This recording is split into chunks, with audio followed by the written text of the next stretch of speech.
दोस्तों आज हम एक्सप्लेन करने वाले हैं सुबह मूवी को, जो कि इस टाइम काफी ज्यादा फेमस हो रहे हैं। तो चलिए दोस्तों अब हम कहानी शुरू करते हैं बिना देरी के। तो मूवी शुरुआत होती है कुमार नाम के एक लड़के के साथ, जिसका नानी मरने के हालत में खटिया पर लेटे हुई होते हैं। नानी को देखने के लिए गाँव के आसपास के सभी लोग देखने के लिए जमा हुई होते हैं और कुमार नानी के इस हालत पर देखकर काफी ज्यादा रो रहे थे, क्योंकि सुबह तक उसका नानी ठीक ठाक थे। फिर अचानक 9 बजता है और उसका नानी टीवी के तरफ इशारा करने लग जाते हैं। यह देखकर कुमार के दीदी तुरंत टीवी को चालू कर देता है। उस समय टीवी पर एक सीरियल चल रहा होता है, जिसका 2 मेन कैरेक्टर थे, राजा बाबू और सीता। राजा बाबू अपने पत्नी सीता को खुशखबरी देने के लिए जल्दी से ऑफिस से घर आता है। तब उसकी माँ उसके हाथ में एक लेटर थमा के कहती है कि सीता सुबह से घर से गायब है। लेटर में लिखा हुआ था कि मुझे ढूंढना मत, मैं जा रही हूँ। फिर इसके बाद राजा बाबू के मुंह पर कैमरा को जूम करते हैं। फिर इसके बाद राजा बाबू के नानी जो मरने के हालत में थे, वो तुरंत ही खटिया पर से खड़ा हो जाती है। तो सीधा सीरियल के डायरेक्टर को गाली देने लग जाते हैं कि अबे साले अब कितना खींचोगे इस सीरियल को, कि कब मिलाओगे राजा बाबू को सीता से। तो उसके बाद हम उसी गांव के एक बंदा श्रीनिवास को देखते हैं, जो कि टेलीविजन चला रहा होता है। फिलहाल में वो टीवी पर लोकल फिल्म को दिखाकर मूवी का क्लिप के बारे में लोगों से पूछता है, जैसे कि उस फिल्म में हीरोइन ने किस कलर की साड़ी पहना हुआ था और कौन सी कलर की चप्पल पहना हुआ था, वगैरह वगैरह पूछता रहता है। तो भी सही जवाब देगा उसको गिफ्ट मिलेगा, मगर कोई भी सही जवाब नहीं दे पाता है। ऐसे ही जुगाड़ कर कर श्रीनिवास अपना केबल चैनल को चला रहा होता है। उस केबल चैनल को चलाने वाले सिर्फ 2 ही आदमी था, एक तो सिर्फ श्रीनिवास और दूसरा उसका एक स्टूडेंट। श्रीनिवास के स्टूडेंट लोगों के घर में जाकर केबल लगाने के काम किया करता था। फिर उसके बाद हम एक पति पत्नी को देखते हैं, वेंकटेश और गायत्री को। गायत्री एक आज्ञाकारी पत्नी थी, वो वेंकटेश की हर एक बात माना करती थी। हालांकि वेंकटेश अपना पत्नी से जरा भी अच्छा व्यवहार नहीं करता था। फिर इसके बाद गांव के एक बंदे शाहजहां को दिखाया जाता है, जिसका गांव में एक छोटी सी दुकान है और उसका एक पत्नी है शाहजहां। शाहजहां के सीरियल देखने का इतना ज्यादा शौक है, न कि उसको देखता बस, बल्कि उसके बारे में अपना पत्नी से 24 घंटा बात करता रहता है। सीरियल में हीरोइन ने जिस कलर के भी साड़ी पहनी होती, फरहाना ने शाहजहां से खरीदने के लिए कहती रहती। खैर अगले दिन श्रीनिवास अपने पूरा फैमिली के साथ लड़की देखने जाती है और लड़की के नाम था श्रीवल्ली। श्रीवल्ली को पहले से ही पता था कि उसको लड़के वाले देखने के लिए आ रहे हैं, लेकिन तब पर भी वो जॉब पर जाती है। फिर श्रीनिवास और उसका फैमिली लड़की का वेट कर रहे होते हैं। फिर थोड़ी देर के बाद श्रीवल्ली जैसे ही घर पर आती है तो श्रीनिवास के माँ कहते हैं, बेटे थोड़े तैयार होके आओ ना। तभी श्रीनिवास कहता है, इसका कोई भी जरूरत नहीं है,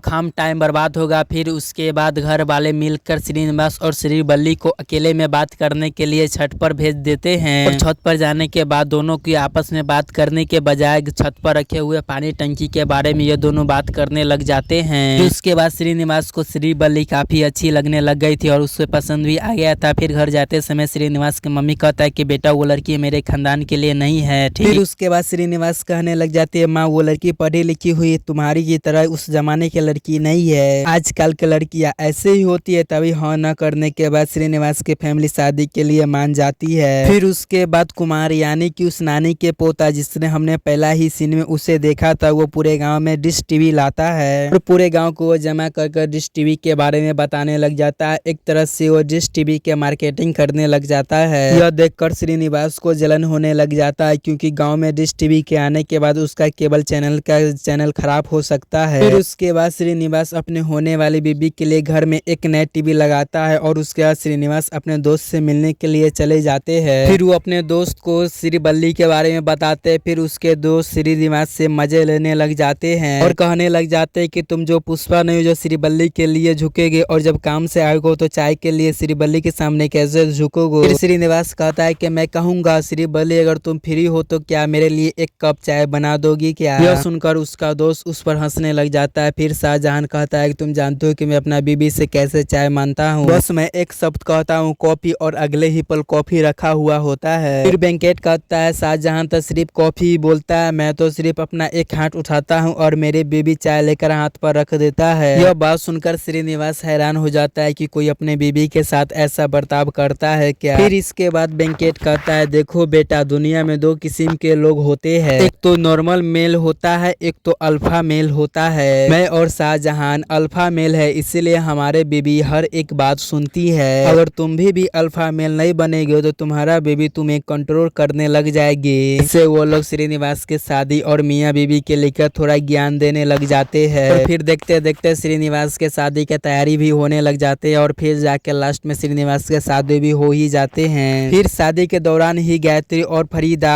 श्रीवल्ली के एक अच्छा दोस्त बन जाते हैं। फिर सुहागरात के बेर श्रीनिवास के अपना दोस्त के कहा हुआ बात याद आता है कि उसे श्रीवल्ली के सामने झुकना नहीं है। फिर इसके बाद श्रीनिवास श्रीवल्ली से झूठ बोलने लग जाते हैं कि मैं तो असल में सबसे हंसकर बात करता हूँ, लेकिन मैं अंदर से एक बहुत ही ज्यादा गुस्से वाला इंसान हूँ और मेरे घर वाले मेरे बारे में भी अभी तक अच्छे से नहीं जानते। फिर उसके बाद फटाफट जाके श्रीवल्ली टीवी चालू करके उसके आगे बैठ जाती है और वहीं में राजा बाबू और सीता बाला सीरियल चालू कर वो देखने लग जाती है। अब श्रीनिवास कहता, अरे तुम भी ये सीरियल देखती है, एक काम तुम मेरा केबल वाला चैनल लगाओ, तभी अच्छा माहौल बनेगा और रोमांटिक गाना भी चलेगा। तब श्रीवल्ली उसकी बात का एक भी जवाब नहीं देती क्योंकि वो पूरा सीरियल में डूब चुकी थी। अब सीरियल में राजा बाबू अपने दोस्तों से कहता है, तुम जल्दी से तुम मेरा सीता को खोजो कि मेरी सीता मेरे घर से चली गई है। अब मुझे अफसोस हो रहा है कि मैंने उसको कितना सताया है, मुझे सिर्फ मेरी सीता चाहिए। तभी श्रीनिवास कहता है, क्या श्रीवल्ली आज क्या सीरियल देखने का टाइम है, आज की रात कितना खास है तुम्हें पता है। के बाद श्रीवल्ली पीछे घूमती है और श्रीनिवास की तरफ देखकर कहती है,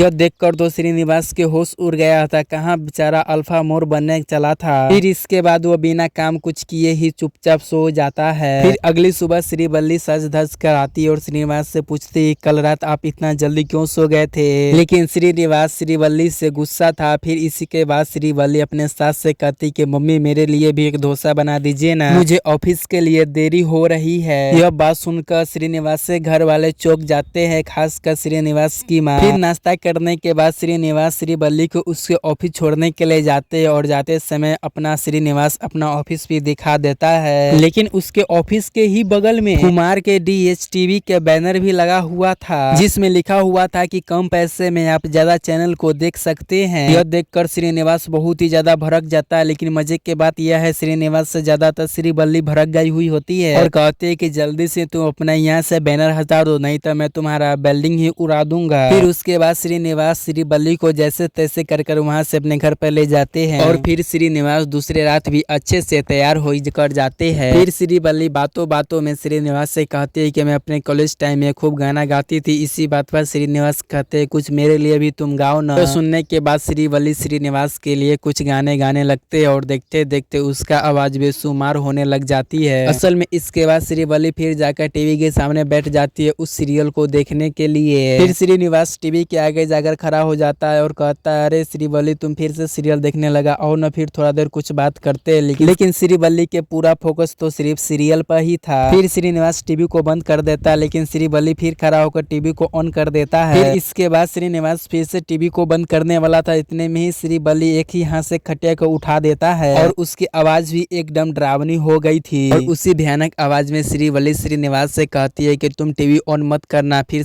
श्रीनिवास चुपचाप बैठ जाता है और आधे घंटे तक वो चुपचाप एक कोने में बैठे हुए होता है। वहाँ पर बैठे बैठे श्रीनिवास को आंख भी लग जाता है। फिर श्रीनिवास अगले सुबह अपने दोस्त वेंकटेश को बुलाता है और उसको कल रात वाली पूरा किस्सा सुनाता है और कहता है कि मेरे बेबी उस सीरियल के पीछे पूरा दीवानी हो गई है। और यहाँ पर हैरानी वाला बात यह था कि कल रात शाहजहां के पत्नी फरीदा ने भी ऐसा ही बर्ताव किया था। उसके बाद ये तीनों दोस्त चौंक जाते कि कैसे 9 बजते ही फरीदा और श्रीवल्ली टीवी के आगे चुपचाप बैठ जाती है और ऐसा अजीब बर्ताव करने लग जाता है। फिर वेंकटेश शाहजहां के मजाक उड़ाने लग जाता है, कहता है कि शाहजहां तुम तो मेरे तरफ ही अपने बीवी से अल्फा मेर थे, तुम कब से अपना बीवी से डरने लग गया है। फिर श्रीनिवास और शाहजहां वेंकटेश से कहता है, तुम्हारा तो नाइट ड्यूटी है ना, इसीलिए तुमको कुछ भी पता नहीं चल पाता है। तुम एक दिन अपने काम से छुट्टी लेकर अपने बीवी को 9 बजे तुम कॉफी मांगो। वेंकट कहता है, इसमें कौन सी बड़ी बात है, कल आ जाओ तुम मेरे घर पर, मैं तुमसे 9 बजे कॉफी मांगता हूँ और तुम्हें दिखाता हूँ। फिर उसके बाद 9 बजते ही श्रीनिवास और शाहजहां वेंकट के खिड़की से उसको निहारने लग जाते हैं। वेंकटेश गायत्री से कॉफी लाने के लिए कहती है, लेकिन गायत्री किचन से कुर्सी लेकर आकर टीवी के सामने आकर बैठ जाती है। इस नजारा को देखकर वेंकटेश भी चौंक जाता है। फिर वेंकटेश गुस्से में जाकर टीवी को बंद कर देता है और रिमोट से सेल को निकाल कर इधर फेंक देता है। तब गायत्री एक कड़वा सा आवाज में कहता है कि मुझे रिमोट दे दो, और रिमोट नहीं देने के बाद वेंकटेश को गायत्री एक ही हाथ में हवा में उठा देती देती है और दूर फेंककर उसे मारती है। तो वेंकटेश गायत्री का यह रूप देखकर उसका तब पतलून ही गीली हो जाती है और वो जल्दी से जाकर रिमोट को सेल को खोजने लग जाते हैं, लेकिन उसको सेल नहीं मिल पाता है। तभी उसको बचाने के लिए उसको दोस्त आकर घड़ी में के सेल को निकाल कर रिमोट में लगा देते हैं और टीवी को ऑन कर देते हैं। फिर उसके बाद गायत्री खुशी होकर टीवी में देखने लग जाते हैं। फिर उसके बाद श्रीनिवास और शाहजहां वेंकटेश से कहने लग जाते हैं कि तुम्हारी भी कैसे गुस्सा हो गई, तुम्हें पता अब चल गया ना।